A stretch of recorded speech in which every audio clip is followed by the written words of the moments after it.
we're back for the After the Game podcast. How's it going?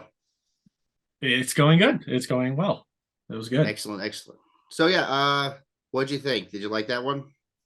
I did. No, that was right up my alley as far as like the stuff that interests me. Like it gave me King in Yellow vibes. It gave me like Necronomicon gave me some there were some other vibes in there that I mean right now I'm drawing blanks, but the whole like you have been warned, do not read further. I'm like, oh, that's a nice touch. And then I like that Oh, this I'm glad guy you like was that. I like that the author kind of came off as this mad Arab Abdul al Hazarad and mixed with like Adolf Hitler writing Mein Kampf. That was kind of funny. It was like Aleister Well, Crowley meets Hitler, which was yeah, kind of you're like right.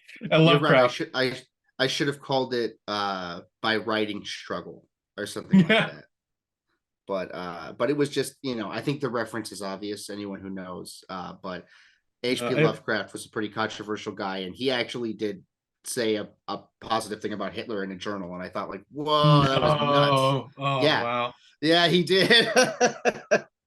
So yeah, you enjoyed it though? You enjoyed the scenario? No, I like that. And as I said, I thought that was interesting because it reminded me of books of occult books I've read and books I've read about. Like it kind of it gave me this like it gave me this like Red Dragon grimoire and like Aleister Crowley vibes, but if Aleister Crowley was also H.P. Lovecraft. Aleister Crowley, a little bit of Aleister Crowley was in there, so when you mentioned that, it made sense. It's mostly like it's hard to explain, but mostly it's just like if you read the Keeper's Guide for Call of Cthulhu, and if you play Call of Cthulhu regularly, you've come across this before in previous games. They have things called mythos tomes. They're Yes. books that have knowledge about the mythos, about the Cthulhu mythos, and all that stuff. And they always make you go a certain amount of crazy. You lose a certain amount of sanity, but you gain Cthulhu mythos skill, which means you can roll. You can like know things about the mythos that would help you against creatures and gods and stuff. So Quick I question just, on that. well, real quick, I just always wanted to do a scenario that the whole thing was someone reading a mythos book because I thought that would be fun. There's a particular story that he didn't finish that Lovecraft started writing but did not finish, which I believe was called The Book.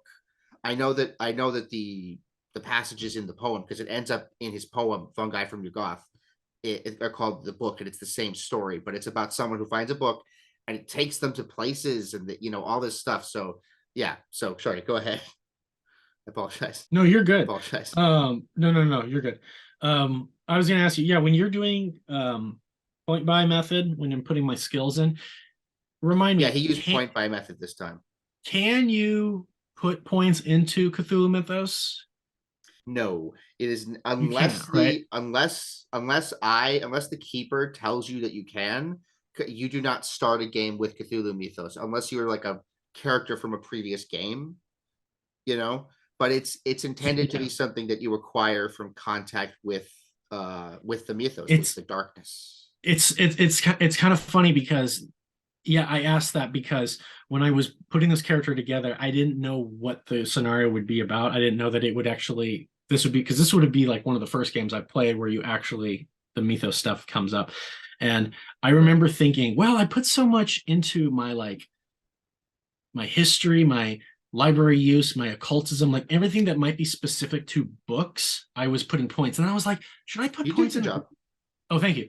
I was thinking, should I put points in Cthulhu Mythos? Like, because my guy knows so much about occultism, and then I didn't, but then it's like I didn't actually try to. So that's why I asked, like, They could I might. I mean, have? I think the website, because we use a website for the record called doleshouse.org. I think they would let you do it because the whole point is that if I tell you you can do it, then you can do it. Damn, Uh, but you're not supposed to. So if you'd done that, I would have said, "Oh, you have to right. go back and make another character." Ah, So that's interesting though, because but this was like this was like one of the my gosh, I repeated myself. One of the first times while making a no, character that I actually was like, maybe I should put some points in Mythos. And it was so funny because I had that thought and then I didn't. And then I ended up having to use it. well, that's good. That's good because yeah, because the whole point of this one was that you would gradually grow mythos from the damage that was done to your brain. So yeah, Funny yeah. thing about this scenario was it where, because I wasn't sure where it was going to go. But Hmm. when it got to the point where I was left in the archive and I was reading this thing and the guy left and he's like, I'll be back in an hour. Instantly I was like, this is gonna, I don't know how, but this is going to sort of play out like the evidence room. I was like, something's gonna happen, something's gonna come into the space, or I'm going to be transported somewhere. But I was kind of thinking, I kind of knew that there was something's gonna happen that a little similar. Well, it I'm not was. trying to say I guess you could say it's meant to be similar because right. these are all kind of in the same anthology. And you, I don't want to get too far into it, but you particularly liked the first two, and so maybe I leaned in a little bit to elements from them. But it was also that after I wrote the first two, I thought, well, the others should be similar to this because I wanted them all to be part of one collection. So, Mhm. but hopefully that didn't make it too predictable for you. No, because I knew it was going to be different. I just knew that they would have that similar aspect of I'm encountering something that is magical or has ties to the occult or something else, something eldritch, Oh, and that's because interesting. Yeah. of that, that aspect that it's tied to is going to leak into this. See, that's cool. I like that because you basically are seeing themes or like connections in or like the like formulas in the way that I'm writing that I actually didn't even notice. So that's Mm, fun because I was definitely trying to with all these stories, I'm trying to make them like the first ones. The very different one, which we haven't put up yet, but you'll probably see later, was called Stay at Home. That one is pretty different, but most of them are supposed to be kind of like that sort of thing. And so yeah, sorry, go on. Sorry, no, no, I no, went you're off. good. No, no, you're fine. I finished what I was going to say, but I was going to ask then, what stuff inspired this episode or this scenario? Um, I didn't mean to, but once again, and this is another connection with Evidence Room. Once again, Hellraiser was an inspiration because of the blood part. Like I didn't mean to do that, but then when I was writing it, I was like, oh, it'll be like Hellraiser when the guy cuts himself and then the blood. But the mainly the inspiration is just the people. There's a lot of talk recently about sensitivity readers and like people just censoring stuff, and so I already wanted to do a scenario that was all about someone reading a book and how the mythos tome that they're reading would like to, you know, there would be things that would happen as a result of it. It wouldn't just be a book; it would be somehow become a scenario. That was a general idea in my head, but I knew that wasn't enough. I knew it had to have a spin on it. So I was thinking about this recently, in particular because of an Uncle Scrooge comic book, which is supposedly no longer going to be published by Disney. And I know that sounds so dumb, but it's something that I was like really annoyed about. So I think the message is clear or whatever. So I don't want to like preach, but yeah, that's basically what inspired it. Is that the way that people like to? It's not inspired by another movie or a TV show or anything. The only thing that comes to mind is Hellraiser because of the stuff where Frank, the character of Frank, is like this is like his essence is like in the house. He's haunting the house, and then when the guy cuts his blood, the blood like turns into Frank. Like I always thought that was a really cool idea. So that's the only thing that it connects to is Hellraiser. That's funny. I didn't catch that. You're right. Um, the things that, as I said, the things that kind of stood out to me were Robert Chambers' references to the King in Yellow, and That kind of thing was definitely there for you. That's all. That's what Mythos tomes are, though. But I knew that you liked the King in Yellow. I was getting Harry Potter vibes slightly because I was thinking of the diary, and I was like, Yes. and I So was the thinking, oh, diary. this is a Horcrux. So a Horcrux. There's another word for it, which I'm blanking on right now, but that's a concept that's very old, and it is something that's mentioned at one point. I think in Lovecraft. It might be in Derleth, but it's a concept that's in the Call of Cthulhu game. And I don't want to get too far into it, except that there's multiple things like that. And I was making that reference basically because I kind of wanted to acknowledge how close the idea was to the second Harry Potter book and movie, where Tom Riddle is inside the book. Spoilers, if you haven't watched or seen that, which I'm sure you have, but yeah, Tom Riddle is like inside of it, and that's very Lovecraftian. It's actually one of my favorite things from the Potter series. So, but I also thought it was thematically connected because of how people also, like, some people think that those books are not just because of Rowling's views on stuff.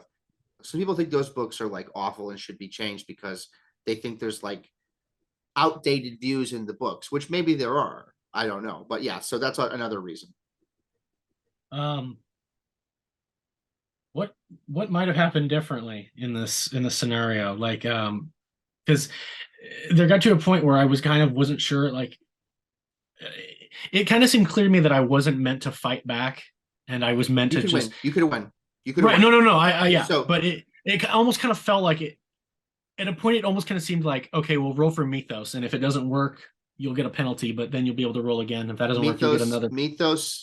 Mythos was pretty much your only chance, unless you had rolled a 1 in Occult. I might have allowed that. But if I rolled a 1 in Occult, it's like I might as well have gotten that in Mythos. But yeah, no, I get what you're saying. Correct. That's correct. But a 1 is a 1 is a 1. And so if you'd rolled it in Occult, which at least is connected, I would have allowed that to kind of shimmy it. But either way, you would have had to roll POW to do the spell, and your POW was 40. So it would have been difficult for you because I didn't tell you to give yourself a high POW, because I was like, that should be based on the character. That should not be something I tell you to do. I did tell you ahead of time, give yourself art and craft or whatever, and you chose literature. I said writing, but literature is the same thing, and English. So I told you those things. So let me just say it straight up. You could have won it, like I said, one of those two ways. And if you'd won, what you basically would be doing is reversing the spell so that he would turn back into his original physical form, and he would not be able to live because he would be so old. So he would like turn to dust, and you would win. Yay. But when you went home and you tried to live your normal life, you would suddenly start to feel you were getting watched. And that's when you would realize you were being hunted by the mud people. Creatures made of muck. So you thought it was a racist thing he was saying, but actually there are these like muck creatures that will hunt you if you know this. So that was how it was going to end. You would have been alive, but it would have been like, oh no. We could have even done a sequel at some point if you wanted, but basically that would be the ending of it. But it didn't work out, so I thought we're going to go full Hellraiser and we're going to split you in pieces. Were there more pieces of the text that I didn't get to? I mean, if you'd been able to get away from him and keep reading more, you could have got more, but basically that was it, because once again, I was trying to make this fairly short. So it was like you had basically finished it. If you'd somehow gotten away from him, you had the book, I'm going to read it again, I would have given you more, because I understand what you're trying to do. So, one last question. Go ahead. What if so I still, no matter what I cut my finger, my blood falls into the book. I'm assuming that's like, I wasn't gonna let you avoid that. Yeah. Right. What if I distinctly, like, what if I had I made it that my character respected this guy so much, or he respected, well, I shouldn't say just like retention of the stuff, because it's my job is to censor and change things. But what if I had such affinity and respect for occult works needing to be the way they were that I made a distinction not to change anything, and to not offend that you didn't change anything. Yeah, so in a way, as I'm not offending him, I'm assuming he's still going to haunt me because for some reason. But so just for the audience knows, I told Tanner to be a sensitivity reader for this one, so he chose to make his character the way that he did. For this scenario, you kind of do have to be that person. So I'm glad you bring that up, because here's how I would recommend doing it. And I'll end up putting this in the PDF when I do that. I recommend that you play this with someone that you happen to know has very modern views on things, and who maybe even someone who is a little iffy about playing Call of Cthulhu because of the reputation of stuff, because if they succeed, they can actually destroy this evil racist villain. And so, like, I think that this might be an interesting thing for people like that to play. But you're right. If you were to play a guy who's super respectful, it'd be different. But the thing about that is that your boss explicitly asked you to read it to edit for modern audiences. Right. So, which yeah. one last comment. I thought this was funny because I've read it, not so much, but enough of occultism to know that, and we've talked about this before in the past, but that detail about men being more adept at actually like casting spells. Yeah. I actually know that is in occultism. And so I thought it was funny that when you said that, it like immediately I should have censored, and I was like, I'm gonna decide to leave that the way it is because that is in occultism, that is true. But I'm going to make a statement that we must view this through a context of this, but we would do this differently in modern magic. Yeah, because